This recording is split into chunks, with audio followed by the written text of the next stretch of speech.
A primetime exclusive. The Diane Sawyer interview.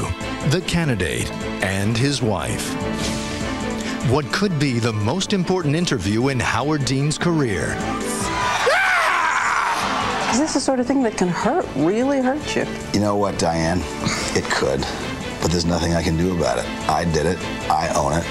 An emotional turning point in his campaign for president. And for the first time ever in his long political career, the candidate's wife, Dr. Judy Dean, joins him for her first TV interview. Does your husband have a temper? In a week that turned Howard Dean's campaign upside down, a stunning loss, and persistent questions about that now famous scene in Iowa. And then we're going to Washington, D.C. to take back the White House! Yeah! It made him an easy target for late night. And Washington and Michigan! Any doctor will tell you that that's what stress can do to you. Was it over the top? Sure it was over the top. Do I do things that are a little nutty? Sure I do things that are a little nutty. Now, will the governor's wife become part of a last-minute rescue? You said, there's one thing I did that was pretty bad. A Diane Sawyer primetime exclusive. A young American exchange student brutally murdered in an overseas motel. But who did it? I look into the room and there's Jamie's body. But was she seeing it for the first time? Or is she the killer? I know I didn't kill her, and I see my signature on that confession. If you didn't do it, why did you confess? John Quinones and the crime scene investigation with twists and turns you won't believe. What really happened in room 103? From ABC News, this is Primetime Thursday with Diane Sawyer and Charles Gibson. Good evening and welcome to a primetime special event. Tonight, an interview that many political analysts say could be absolutely critical to the presidential candidacy of Howard Dean. It is the first television interview ever with Governor Dean and his wife.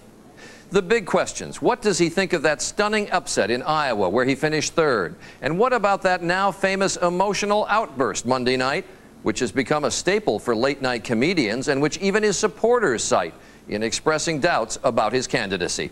This is a critical time for the governor. Tonight, Diane joins us from Vermont, where she interviewed the governor and his wife, Dr. Judy Dean. Diane? That's right, Charlie, and those are some of the questions that brought us here to this inn in snowy Norwich, Vermont, where not long ago I sat and talked with former governor of Vermont, Howard Dean, a doctor, and his wife, Dr. Judith Dean. And by the way, this is her first television interview ever. So, Governor Dean, 4 days until New Hampshire. What happened on the road to the primary? Is there one word for it? There's not really one word for it, except front runner. Never good to be the front runner early on. Let's take a look at what happened in the last, 48 hours. It is now the percussion, I believe, on Ozzy Osbourne's Crazy Train.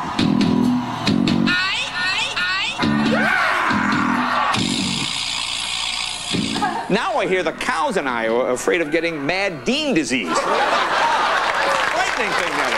If you're under a lot of stress and you're losing your temper like that, your body fills up with too many weird chemicals and your head will explode. We're going to South Dakota and Oregon and Washington and Michigan! Do you watch it? Do you read it? I've only seen it once. And the speech. The problem is, if you were there, I was, speaking to 3,500 kids who'd worked for me for 3 weeks in Iowa, all waving American flags, all disappointed, and it was my job to make them go away from Iowa feeling like they'd done their work. All right, this is going to be the second time then. It'll be the second time we see it. Going to play it once and for all, what was happening here. Oregon and Washington and Michigan! And then we're going to Washington, D.C. to take back the White House! Yeah! What do you see when you look at this? I was having a great time. Look at me. I was. Look, I am not a perfect person. Believe me, I have all kinds of warts. I wear cheap suits sometimes. I say things that I probably ought not to say. but I lead with my heart, and that's what I was doing right there, is leading with my heart. Mrs. Dean, Dr. Steinberg, how shall I call you? I'm Judy Dean. Judy Dean. I use Steinberg only in my office in the hospital, and the schools and my home. I'm Judy Dean. Dr. Dean. When was the first time you saw this? Last night. Last night? Yeah. Not until then? Well, someone gave me a tape. I don't watch TV that much. And when you saw it, what did you think? I thought it looked kind of silly. but I thought it looked okay. But is this the sort of thing that can hurt, really hurt you? You know what, Diane? It could, but there's nothing I can do about it. I did it, I own it, and now we got to get back to running for president. And some of the political analysts have said that the real problem is that it tapped into another concern, and specifically the whole issue of temper. So, can I ask you, Mrs. Dean, does your husband have a temper? Not much. We've been married, what, 23 years? And he's very easy to get along with. Ever seen temper? How often does he lose his temper around you? I can't remember the last time. He just doesn't get that angry. I mean, he doesn't, you know, he's very kind, very considerate, and it just doesn't happen. You know? A couple of things on the campaign trail I want to let you address here. We saw the incident where a Republican, admittedly combative Republican. You sit down. You've had your say, and now I'm going to have my say. My attitude is this, basically. I believe people ought to respect each other. And I want to hold everybody to those standards. I want to hold everybody to those standards. I want to hold myself to those standards. I'm not particularly an angry person. There was an incident where I think it was an ABC camera person was interviewing me, and another cameraman from another station hit her on the head on purpose with his camera because he wanted to get a better shot. If you guys don't stop this out, you'll never get another interview. Behave yourself and stop this nonsense. I stopped the interview. I told him to behave himself. I mean, you're making the case, and I'm saying, you know, have I ever blown up? Yep. Did I blow up once as a staff member in 12 years? Not ever. So, I mean, I understand your desire to make the case as all the other campaigns would like to, but the fact is, it's what always happens. There's a small modicum of truth, and then it gets growed. But I think, and this is just to read what some supporters have said, they're just worried it's not presidential. Well, I certainly agree with that. You mean the speech? Yeah, I would not make the case for a moment that that was presidential. Not for a moment. Last night I went to a hockey game. My son got an assist on the first goal. I went yahoo and jumped up in the air. That's presidential? Probably not. Look, I'm a dad. I'm a human being, and I'm going to keep being a dad and a human being. All right, I can hear some people out there, of course, sitting and looking at us, looking at this and saying, okay, this is the damage control interview. And he's going to have a personality change now in order to staunch the hemorrhage. I mean, I am who I am, and I am going to be who I am. But remember, I was governor for 12 years, re-elected 5 times, delivered balanced budgets, health insurance, education reform, none of which anybody in this race has delivered, including the president. I think I'd be a good president. Something else that everybody has noted, that you said at one time that you are not going to... I do not intend to drag her around because I think I need her as a prop. Drag out your wife and let her be used as a prop in your campaign. I haven't been here with Howard as much as I would like. Yet, just before Iowa, we saw Mrs. Dean for the first time. And she's sitting here for this interview. Do you feel like a prop, dear? No. Did you want to do this interview? Well, Howard asked me to do this interview, and I did. I mean, I've been doing interviews from the beginning, mostly from Burlington, you know. But not on television. Not on television. Well, not on television until now, that's right.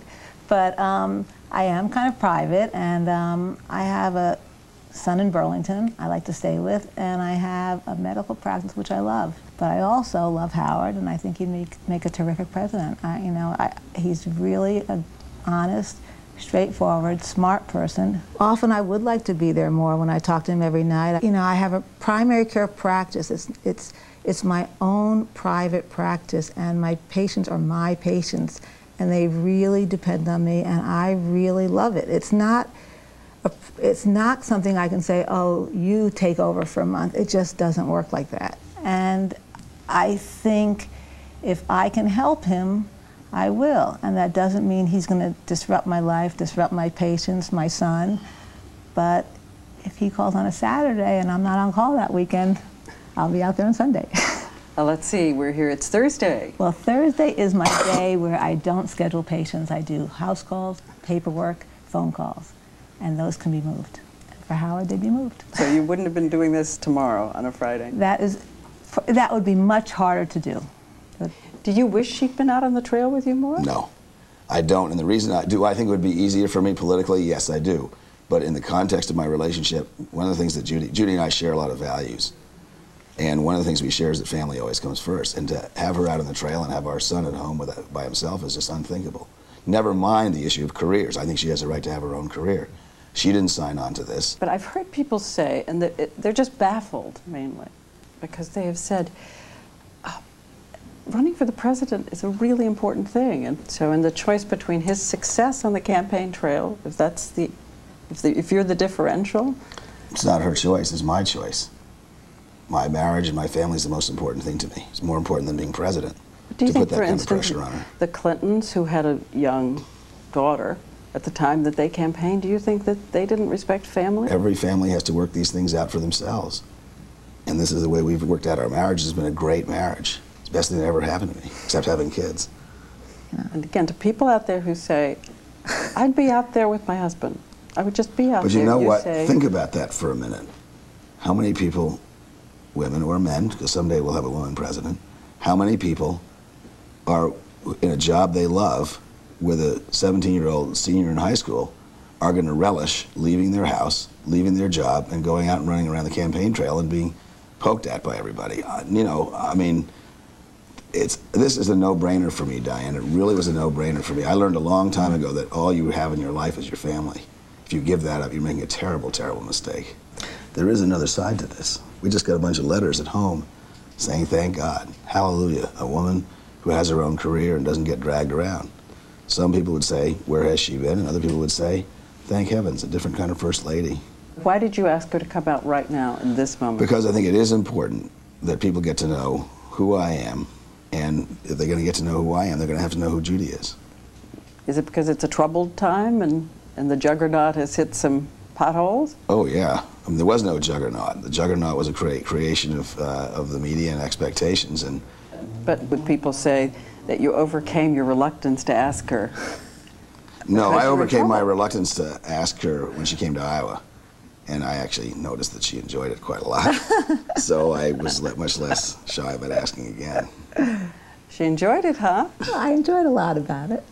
I mean, it's pretty easy to speak in a room of Howard Dean supporters. I mean, everybody was yelling Howard, Howard, then Judy, Judy, and it was nice. I mean, people were great. Next time we'll have to get her to pump her fist in there. One thing I actually heard somebody say is, this is like Bill and Hillary Clinton. This is the Stand By Your Man interview. The public relations event. Does it feel like that? No. I think, you know, I think we are who we are, and I came out today because Howard asked me to. So are we going to see you a lot more then? I mean, I think we're trying to balance it. You've said you've learned something from this season. One thing, you said that you've decided that you've got to be yourself, that you've got to return to being what you really are. Mm-hmm. What were you that was not who you really were? Well, what I'm not is a rock star. And, you know, some people think I am. Man, I told one of my campaign guys, hey, you know, that's not what I ever wanted to be. I like it for the time because the energy between me and the audience is extraordinary. But what I really like to do is manage, and I'm very good at it. But do you think it was a little bit of the rock star disorientation that led to that? Well, I don't know about disorientation. I don't know. Sure it was. You know, what happens when I speak, and this is what's driving the campaign, what happens when I speak is that I get the energy of the crowd. Young people in this country are desperate for change. This president's wrecked the environment. We have the biggest deficit in the history of the country. What do they have to look forward to? They desperately want change, and they're enormously energetic. That video shows it. Now, look, was it over the top? Sure it was over the top. Do I do things that are a little nutty? Sure I do things that are a little nutty. But the truth is, I was having a great time. They were having a great time. It was really tough for those kids to work their hearts out and come in third when they thought I was going to come in first. You know, I'm a little sheepish, Diane, but I'm not apologetic because I was giving everything to the people who gave everything to me. Oh. What's the matter, Frank? Why'd I eat that pizza? You love pizza. I knew I'd get heartburn. Didn't you start taking Primetime OTC? Yeah, but it can take 1 to 4 days to fully kick in. That's a long time to wait, Frank. Oh. Prilosec OTC is not for fast relief. It can take 1 to 4 days to fully work. Zantac 75 works fast, right when you need it, even at night when heartburn can be at its worst. Zantac, fast heartburn relief for people who hate to wait. Oh. Bob, you're snoring. Bob? Want to trade places? I'm comfortable here. That's my point. Hey, focus on the reward. Focus on the reward. Treat your family to a little wholesome goodness. Introducing new Country Crock Plus Yogurt. A taste of the country whipped with yogurt. This is taking forever. Don't talk so much, you'll lose count. I thought you were counting. No, I'm not. New Shed Spread Country Crock Plus Yogurt. A little taste of the country whipped with the wholesome goodness of yogurt. Ford Expedition, the first to introduce all of the firsts. First-in-class safety canopy system, first-in-class independent rear suspension, first in its class for cargo room. And Ford Expedition is the first and only full-size SUV with the powerful third-row seat. Ford Expedition, the full-size SUV that's full of firsts. If you haven't looked at Ford lately, look again.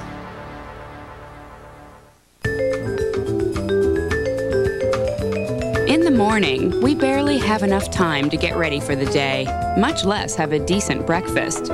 But now we have an option called Nourish, the delicious non-fat yogurt smoothie from Yoplait. 10 grams of protein, 20 vitamins and minerals. It's the only yogurt smoothie with the nourishment of a meal. With Nourish for breakfast, it's gonna be a great day. No time for a meal? Nourish yourself. When it comes to finding the love of your life, what qualities are you looking for in someone? I was looking for somebody who's going to respect me. Someone who has a strong character. Someone who I can imagine growing old with. At eHarmony.com, these vital qualities are just some of the 29 areas that we use to determine true compatibility. eHarmony allowed me to place an order for the perfect man, and then they delivered the most compatible relationship I've ever had. Go to eHarmony.com and get your $40 personality profile free. Tuesday. Put the gun down now! An agent left powerless. No! The daughter's in there! A mob boss pushed to the limit. I want this guy hurt, Jonah. A broken bone, a missing tooth, you choose. A line will be crossed. Get down! An all-new Line of Fire, ABC Tuesday, 10/9 Central. Viewer discretion advised. Once again from Vermont, Diane Sawyer. We're back now for more of our interview with presidential candidate Howard Dean and his wife, Dr. Judith Steinberg Dean. And we wanted to know more about why we haven't seen her on the campaign trail and how she feels, really, about this whole political process. You have said, Governor Dean, that she's been a huge influence on me. She is a huge influence on me. Principally because our marriage is based on respect and friendship. And those are being in love with somebody is a terrific thing, but if you only marry somebody because you're in love with them, that's why the divorce rate's 50%. And she's a real life partner, not just somebody I fell in love with. She's a friend, and I respect her, and that is enormous for me. Plus, she's a lot smarter than I am. One of the things you said is the best advice she gave me was that I looked like an idiot on TV. Well, sometimes I do. I think the best thing is just that I tell him what I really think. Which is and important. I think that's what.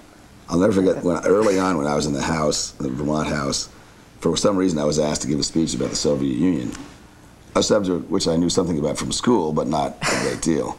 So I went down and gave the speech. Judy came with me. We were in walking distance of City Hall, which is where it was in Burlington. And we walked back. It was a summer night.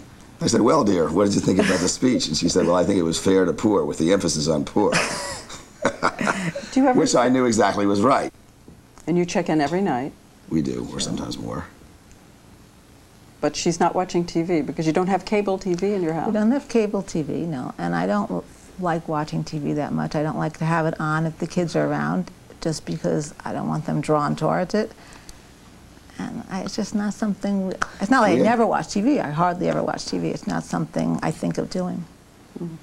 So what do the two of you fight about? We don't fight that much. We pretty much get, work things out. You said something very tantalizing. You said, there's one thing I did, it was pretty bad. It wasn't that bad. It wasn't that bad. Yes. What was it? It wasn't that bad. You can tell if you want, it's up to you. I didn't think it was that bad either. I don't think it was that bad. Howard just gave me something, an important piece of mail to mail, and I lost it. He forgave? He forgave, and he never, ever brings it up. Which every time when he does something that I don't like so much, I think, gosh, I would have reminded him about it over and over and over again. And he just doesn't. He does not hold grudges. What's done is done, and you move on from there. You have written, I saw her and I thought she was just adorable. Well, I still think so. Adorable is the word used. Religion, ever a problem? Jewish, Christian? How did you make a decision about how to raise the children? Well, I think we celebrate all the Jewish holidays, usually with my family, and we celebrate the Christian holidays with Howard's family, and we've tried to expose the children to both faiths and have them make their own decisions about what they're going to do, and that's what they're doing. Ever any tension? Ever any dispute? Ever any? No. Even my grandmother loved Howard. So. Although she would have been happier if I was Jewish. Yeah, that's true. That's true. So for your 50th birthday, he got you 39th. Excuse me. You do not have 50th birthdays in our house. Excuse me. Excuse me. How my research must have been wrong. He got you a rhododendron? It's not exactly hearts and flowers. Yeah, we don't do that much with presents. I think what I always do for my birthday, which is right around Mother's Day, we have a combined celebration and we do a family bike ride. Now, May in Vermont, sometimes it's a cold family bike ride and sometimes it's not, but we usually do a family bike ride with squish cupcakes in the knapsacks, and that's what I like to do. That's what I like to do. I'm not a very thing person. I mean, I have things I want, and I have everything I want. I really have, and I'm not that interested in things. Should Governor Dean win, when you look at the state dinners you have to attend, you look at the public scrutiny Mrs. Bush receives for clothes and hair, and is that something? Aren't those the things you really care about? Is that something you want to subject yourself to? You know, I think what Howard could do for the country really would override that. I mean, you have to put it all in context. You know, I don't really care too much what I wear, and I'm sure it would be criticized, and my hair and everything else, and it just doesn't bother me that much, and I think it's so much more important. I believe in Howard so much, and it's so much more important what he could do for the country. For those who might be wondering, my name is Judy Dean. Radio on DVD. Take home the year's most inspirational film. He goes by radio, and he's going to be helping us out for a while. Don't quit! You take him out of this school, you might as well just take his life from him. Radio. Own it on DVD January 27th. Mr. Shatner, please have a seat. We have to let you go. But I'm the voice of Priceline. But now it's the new Priceline. What's new about it? You can actually choose your flights, times, even airlines from a selection of very low fares. Or you can still name your own price and save even more. But who could possibly replace me? Hi, guys. Hey, Bill. Hey, Leonard. The new Priceline. Now there's a choice. I don't let pain interfere with my life. When I'm working with the kids and my knees hurt, I take genuine Bayer aspirin. Bayer stops the pain. Bayer works great on all kinds of pain. And it can do even more. Genuine Bayer aspirin can help save your life when taken during a heart attack. No other pain reliever can do so much. Not Advil, not Tylenol. I've made Bayer a part of my life, so I can live my life. Bayer. Take it for pain, take it for life.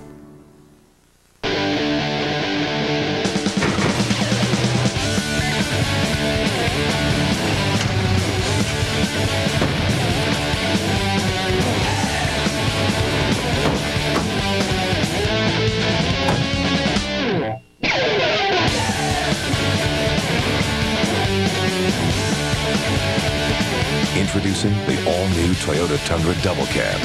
Not just big, life-sized. There she goes. There she Be true to yourself with a birth control pill that gives you a high level of effectiveness and a low level of hormones, like Ortho Tricycline Low. You get clinically proven effectiveness, cycles that are more predictable, and it's nice to know that Ortho Tricycline Low is from the maker of the #1 prescribed birth control pill.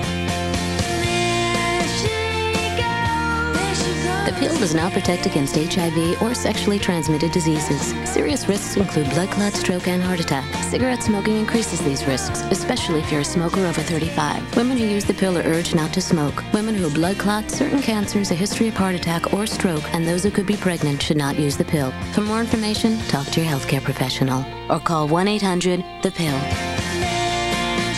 High effectiveness, low hormones. Ortho Tricycline Low.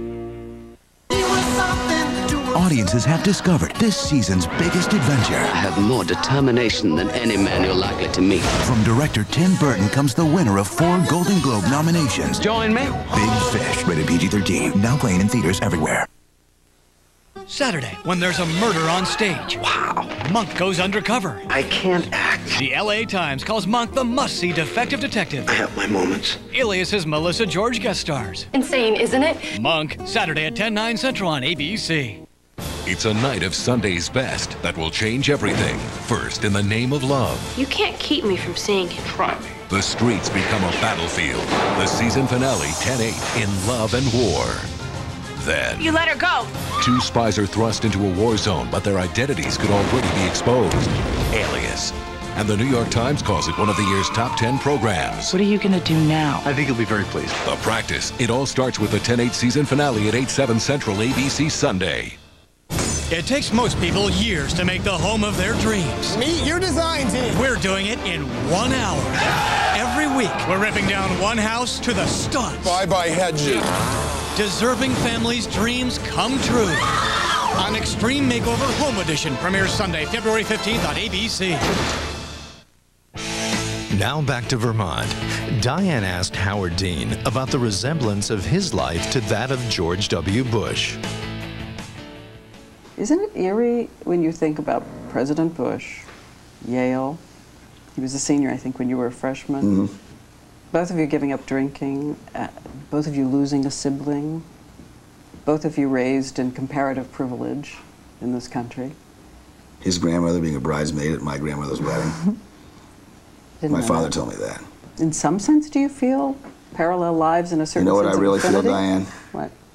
I feel like George Bush is a different generation than I am. But will Howard Dean get to take on the man whose early life mirrors his own?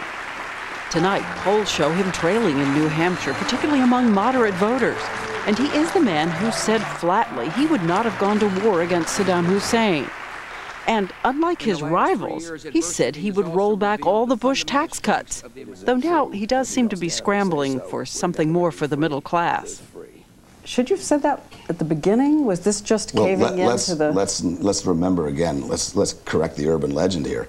That story that I was planning a middle-class tax reform, so we could have middle-class tax fairness, was not given by us. That was leaked to an enterprising Boston Globe reporter who did a great job ferreting out from my advisors who should have kept their mouths shut what our plan was. I believe we ought to balance the budget.